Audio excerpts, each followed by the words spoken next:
எசேக்கியேல் அதிகாரம் 30. எகிப்தை ஆண்டவர் தண்டிப்பார். ஆண்டவரின் வாக்கு எனக்கு அருளப்பட்டது. மானிடா, இறைவாக்காக சொல். தலைவராகிய ஆண்டவர் கூறுவது இதுவே: ஐயோ, துன்பத்தின் நாள் வருகின்றது என்று அலறுங்கள். ஏனெனில் அருகில் உள்ளது அந்நாள். ஆண்டவருக்குரிய அந்நாள் அண்மையில் உள்ளது. அது மேகத்தின் நாள், வேற்றினத்தாருக்கு அழிவின் நாள். எகிப்திற்கு எதிராய் ஒரு வாள் வரும். கூசு பகுதியில் திகைப்பு மேலோங்கும். எகிப்தில் கொல்லப்பட்டோர் வீழ்கையில் அதன் செல்வங்கள் வாரிக்கொண்டு செல்லப்படும். அதன் அடித்தளங்கள் அழிந்து போகும். எகிப்துடன் கூசு, பூத்து, லூது, அனைத்து அரேபியா, லிபியா மற்றும் நான் உடன்படிக்கை செய்து கொண்ட நாட்டின் மக்கள் யாவரும் வாளால் வீழ்வர்.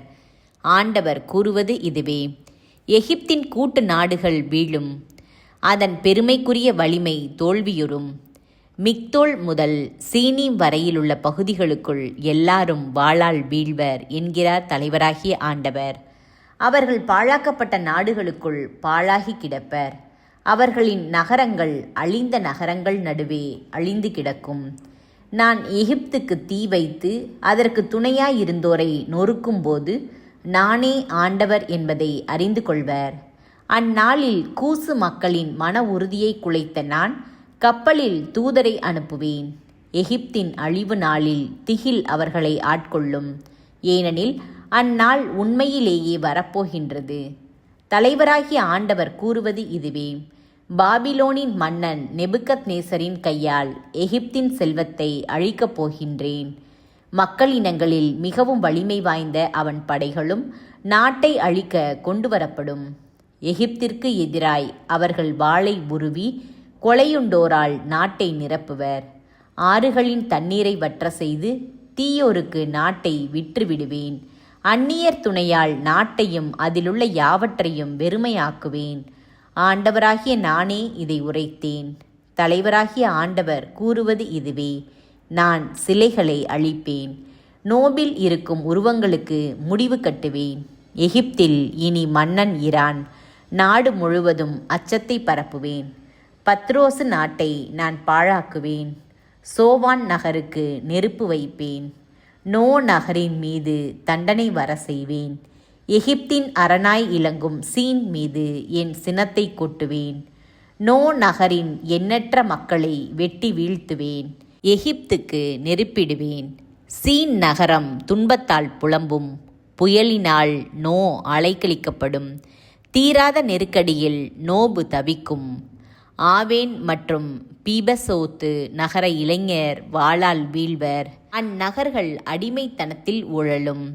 எகிப்தின் கொழுவை நான் முறிக்கையில் தெகப்பனேசு நகரில் பகல் இரவாகும்.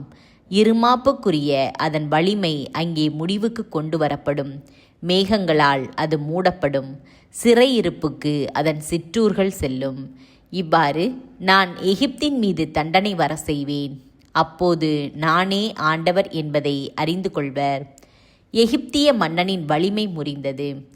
11ஆம் ஆண்டு முதல் மாதத்தின் 7ஆம் நாள் ஆண்டவரின் வாக்கு எனக்கு அருளப்பட்டது. மானிடா, எகிப்தின் மன்னன் பார்வோனின் கையை நான் முறித்து விட்டேன். ஆயினும் அது குணமாகும்படி கட்டுப்போடப்படவில்லை. வாளேந்தும் அளவுக்கு வலிமை பெறும்படி துணிகளால் சுற்றப்படவும் இல்லை. எனவே தலைவராகிய ஆண்டவர் இவ்வாறு கூறுகிறார்: நான் எகிப்தின் மன்னன் பார்வோனுக்கு எதிராய் இருக்கிறேன். அவனுடைய இரு கைகளையும் நலமான கையையும் ஏற்கனவே ஒடிந்த கையையும் முறித்து அதன் கையினின்று வாளை விழ செய்வேன்.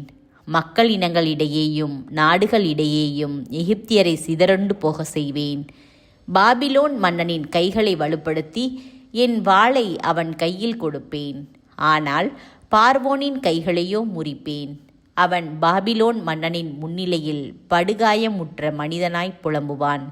நான் பாபிலோன் மன்னனின் கையில் வாளை கொடுத்து அதை அவன் எகிப்துக்கு எதிராக சுழற்ற செய்வேன். அப்போது நானே ஆண்டவர் என்பதை அவர்கள் அறிந்து கொள்வர். எகிப்தியரை பல்வேறு மக்களிடையேயும் நாடுகளிடையேயும் சிதறடிப்பேன். அப்போது நானே ஆண்டவர் என்பதை அவர்கள் அறிந்து கொள்வர்.